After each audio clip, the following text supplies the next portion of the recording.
Wysteria, energy, twister.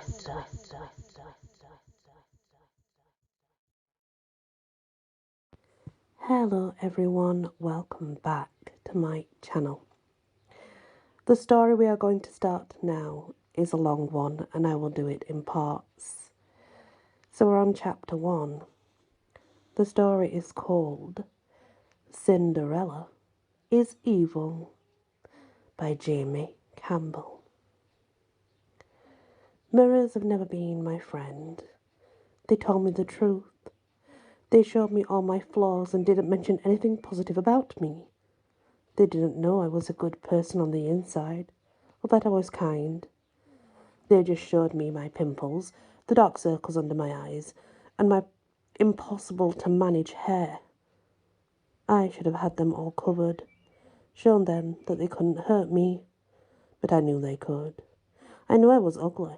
I'd been told that my entire life, yet I couldn't do anything about it. All I could do was hope I found a man to love me for who I was, and not who my mother wanted me to be. The door to my room opened and grabbed my attention away from the horrid mirror.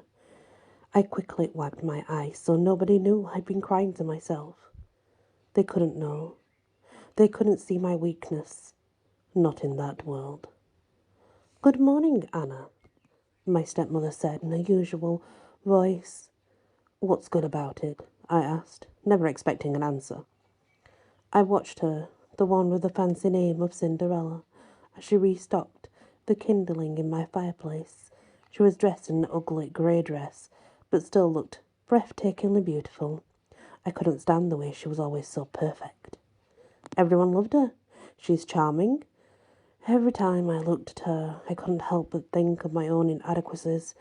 It was torturous. To make it worse, I was sure she rubbed it in my face at every chance she got. I was sure she told whoever would listen how horrible we were. She didn't like my family, my mother and my sister. She didn't want to be there with us, but wouldn't leave. Instead, she liked to remind us how terrible and ugly we were.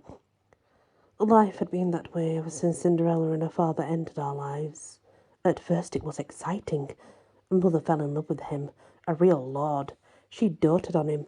She thought she had a real shot of happiness forever. I'd never seen her so happy. The wedding was magical.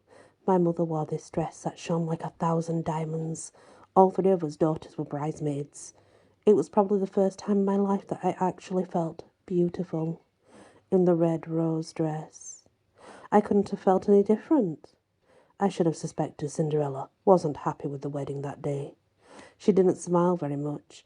She just clung to her father like we were taking him away or something. We weren't, of course. But she feared it anyway.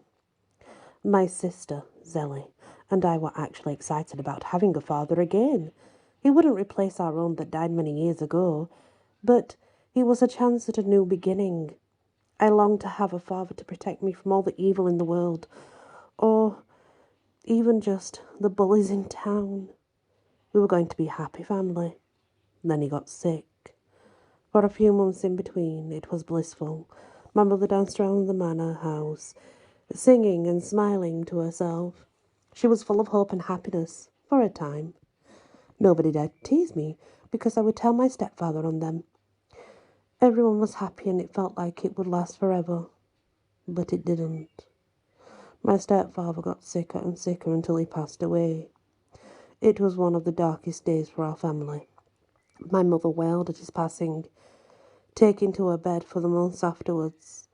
My sister and I were left to manage the house, despite the fact we didn't know what we were supposed to do. We didn't get told if we were doing it right, only yelled at if it was wrong. During that time, Cinderella barely spoke to us.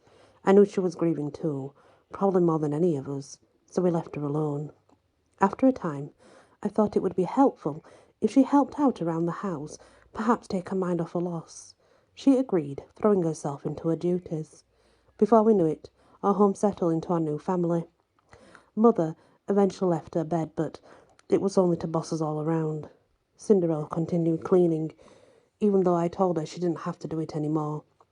She liked to think we forced her into a life of slavery, but really I know she only did it so that she didn't have to think of her father and experience the grief all over again. My mother tried to avoid Cinderella. She preferred not to be reminded of her husband. They did look remarkably alike. I never knew what Cinderella's mother looked like, but she was certainly the spitting image of her father. I couldn't help but think of my stepfather, even when I saw her. She was a constant reminder of him. Even her mannerisms were the same. When she ate, when she smiled, when she spoke. Everything was a flashback to the man who had changed our family forever. I was sure Mother saw it too, which made her sad again. It was not her happy way to live. I waited until Cinderella finished with the fire before going down to breakfast. She didn't eat with us anymore. Not after my mother told her to chew differently. She took it as a personal attack on her, but we all knew it was only Mother's way of trying to deal with the memories. She could have come back to eating with us at any time, but she preferred to eat with her help now. Zelly and Mother were already at the table when I arrived. I took my seat, looking at the breakfast laid out before me. There was barely anything on my plate, just a few tiny slivers of meat and fruit. I said my good mornings, trying to be upbeat for the sake of others. We ate in silence, just like every other day in the house. "Is there anything more to eat?" I asked, still hungry from my measly meal. Surely we couldn't be so poor that we had to ration our food now. "That's all you're getting," Mother snapped at me. I must have looked confused because she continued, "You need to watch your weight. If you're ever to find a husband, nobody likes a pudgy woman to hold on their arm." I knew better to speak back to her. She was always telling me what I should and should not do to find a husband.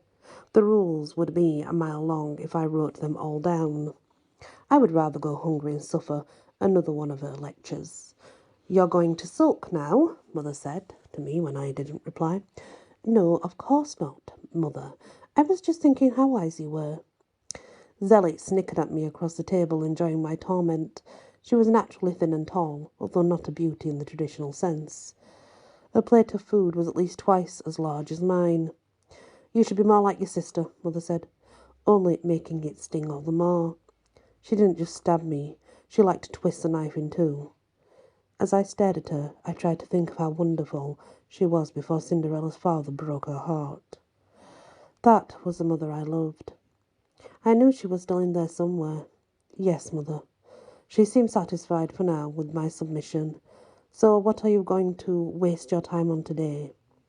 I wish she didn't ask. She knew it approved of my activities, no matter what I did. "I thought I might go riding. The weather is a beautiful day." "No, you're not. But nothing. No daughter of mine is going riding like a commoner. You are a lady, and ladies do not ride horses." She rolled her eyes at me. "You will never find a husband if you insist on carrying on like this." Everything always came down to finding a husband, like it was the most important thing in the world. Why would I want to go through that kind of pain she went through, all that loss? Just one, but two husbands. Perhaps I would stay a spinster for the rest of my life. Perhaps that wouldn't be a bad thing. At least I could do and eat whatever I liked. "What do you propose I do instead?" I asked, trying to keep the sarcasm out of my voice. I genuinely wished to know what would please her.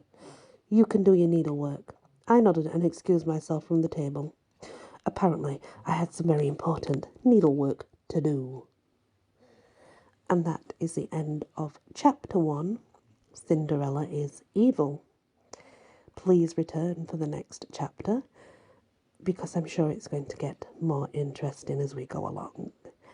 Thank you for listening, and many blessings. Wysteria. Energy.